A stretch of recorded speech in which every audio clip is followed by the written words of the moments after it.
মাংসটা খুব ভালো করে ধুয়ে নিয়েছি। আর মাংস যখনই আমি তেল ছাড়া রান্না করি তখন কিন্তু একবারেই মানে কড়াইয়ের মধ্যে রেডি করে নিই, কড়াইয়ে রান্না করব তো একবারে কড়াইয়ে পুরো রেডি করে বসিয়ে দিই। তো প্রথমে দিয়ে দিচ্ছি হচ্ছে কুচনো পেঁয়াজ, আর এখানে রয়েছে অর্ধেকটা দিয়েছি টমেটো, আদা, রসুন, আর একটু পেঁয়াজ আর কাঁচা লঙ্কা।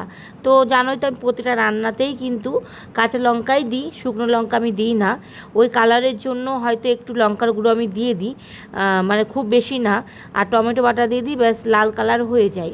আর আমাদের বাড়িতে নইলে কী বলতো, কেউ শুকনো লঙ্কা খায় না, আর কারোর মানে সহ্য হয় না, হয়তো পেট খারাপ, গলা বুক জ্বলে। তো ওই জন্য আমি শুকনো লঙ্কা উঠিয়ে দিয়েছি। আগে কিন্তু যখন নতুন বিয়ে হয়ে আসলাম আমি কিন্তু তখন শুকনো লঙ্কা দিয়ে রান্না করতাম, তারপরে দেখতাম যে এদের অসুবিধা হচ্ছে, তো আমি বুঝতে পারলাম, তো তারপর থেকে আমি নিজের থেকেই শুকনো লঙ্কাটা পুরো বাদ দিয়ে দিয়েছি, কাঁচা লঙ্কা দিয়েই করি। আর রান্না দেখবে কাঁচা লঙ্কা বাটা দিয়ে কিন্তু বেশি টেস্ট হয় শুকনো লঙ্কার থেকে। শুকনো লঙ্কাটা দেখতে সুন্দর কিন্তু সেই জিনিসটা ক্ষতি শরীরের। আর কাঁচা লঙ্কার রান্নাটা একটু দেখতে লাল একদম পুরো কালার হয় না, একটু লঙ্কার গুঁড়ো বা টমেটো বাটা দিতে হয়, কিন্তু টেস্ট হয় কিন্তু কাঁচা লঙ্কা বাটার।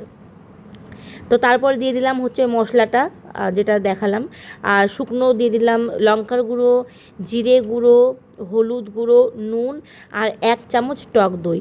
তো টক দই আমি অল্পই দিলাম, কেননা এখানে টমেটো বাটা দিয়েছি, তখন চিকেন হালকা টক টক হয়ে যাবে, তো ওই জন্য আমি 1 চামচ দিয়ে দিলাম।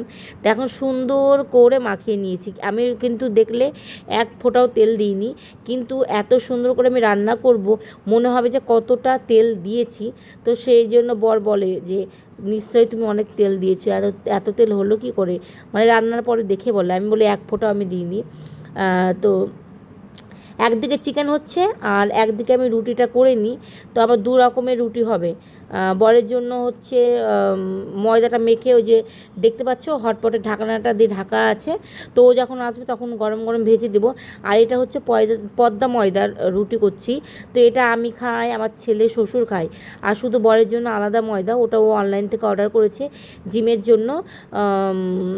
মানে যারা জিম করে তাদের জন্য অন্য ময়দা, তো ওটা আমি করে দিই।